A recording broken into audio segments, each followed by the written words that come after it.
रोज रोज नाश्त्याला काय बनवायचे, तसेच लहान मुले शाळेतून आली की त्यांच्यासाठी छोट्या भुकेसाठी काय बनवायचे, हा सर्वांनाच प्रश्न पडलेला असतो. नमस्कार, सुहानीज किचनमध्ये आपले स्वागत आहे. आज आपण एक युनिक अशी रेसिपी पाहतोय. व्हिडिओ अजिबात स्किप करू नका. लगेचच रेसिपीला सुरुवात करूया. तर इथे मी एक कढई गरम करायला ठेवली. त्यामध्ये 1 चमचा तेल घालून घेतले. तेल व्यवस्थित गरम झाले की यामध्ये अर्धा चमचा जिरे घालायचे.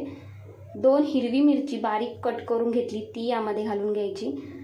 अर्धा इंच आलं किसून घेतले, ते सुद्धा घालून घेतले आणि हे व्यवस्थित परतून घ्यायचे तेलामध्ये. भरपूर सारी कोथिंबीर बारीक करून त्यामध्ये घालून घ्यायची आणि व्यवस्थित तेलामध्ये परतून घ्यायची.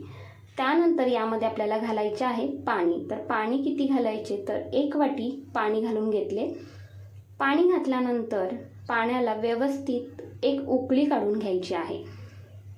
तर अशा पद्धतीने तुम्ही नाश्ता बनवलात नसाल तर एकदा नक्कीच बनवा. त्यानंतर चवीनुसार मीठ पाण्यामध्येच इथे मी घालून घेते आणि त्यानंतर आपल्याला हे व्यवस्थित चमच्याच्या साहाय्याने एकजीव करून घ्यायचे आहे. व्यवस्थित एकजीव करून घेतल्यानंतर एका हातामध्ये आपल्याला बारीक रवा 1 वाटी घ्यायचा आहे आणि एका हाताने चमच्याने हे व्यवस्थित एकजीव करून घ्यायचे आहे. तर रवा घेताना बारीकच रवा घ्यायचा, जाड रवा इथे अजिबात तुम्ही वापरू नका, नाहीतर ही रेसिपी आहे ती अजिबात व्यवस्थित होत नाही. व्यवस्थित असं हे एकजीव करून घ्यायचे. अजिबात यामध्ये गुठल्या नाही झाल्या पाहिजेत. तर गॅसचा फ्लेम अगदीच लो ठेवायचा आणि 2 मिनिटाची फक्त वाफ काढून घ्यायची. तर झाकण ठेवून 2 मिनिटाची व्यवस्थित अशी वाफ काढून घेतली आणि हे प्लेटमध्ये एका काढून घेतले आहे. थोडेसे गरमच आहे.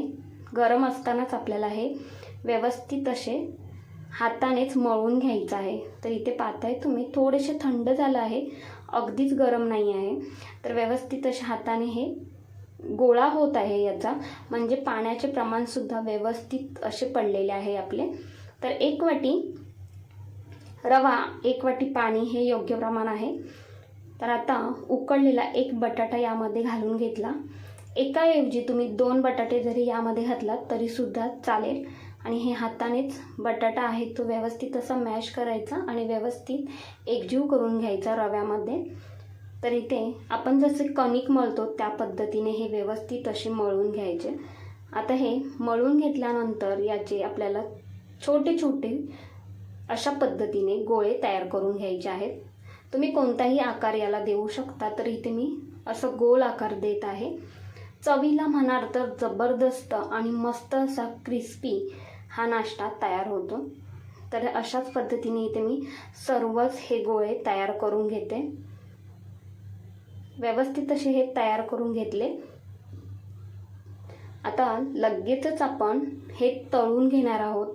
त्यासाठी गॅसवरती तेल गरम करायला ठेवले. तेलाचे टेम्परेचर मध्यम ठेवायचं आहे, जास्तसुद्धा गरम नसायला हवे आपले तेल. एक छोटासा गोळा तेलामध्ये सोडून पाहायचा, पटकन वरती येत आहे म्हणजे तेल व्यवस्थित गरम झालेले आहे. एक एक करून गोळे आहेत ते तेलामध्ये सोडून घ्यायचे. गॅसचा फ्लेम आता मी मध्यमच ठेवला आहे. मध्यम आचेवरती आपल्याला हे सर्व व्यवस्थित असे सोनेरी रंगावरती तळून घ्यायचे आहेत. खरंच जबरदस्त हा नाश्ता होतो. तुमची मुले आठवड्यातून 4 वेळा हा नाश्ता बनवायला सांगतील, एवढा हा मस्त असा कुरकुरीत नाश्ता तयार होतो. तर आलटून पलटून हे व्यवस्थित असे तेलामध्ये तळून घ्यायचे. तर इथे रंग पाहताय तुम्ही थोडासा बदललेला आहे. अजून हे थोडेसे मी लालसर करते, म्हणजे इथे पाहताय थोडासा रंग आता चेंज झाला आहे, बदलला आहे. तर लगेचच हे काढून घेते आणि तळून कसे झाले ते कसे समजायचे, तर त्यातले बुडबुडेसुद्धा कमी झालेले आहेत, म्हणजे आपले हे छान असे गोळे तयार झालेले आहेत, तळलेले आहेत. तर राहिलेले सुद्धा अशाच पद्धतीने ते मी तळून घेतले आहेत. पाहताय तुम्ही खूपच मस्त दिसत आहेत, खरंच सुंदर दिसत आहेत. आणि हे तुम्ही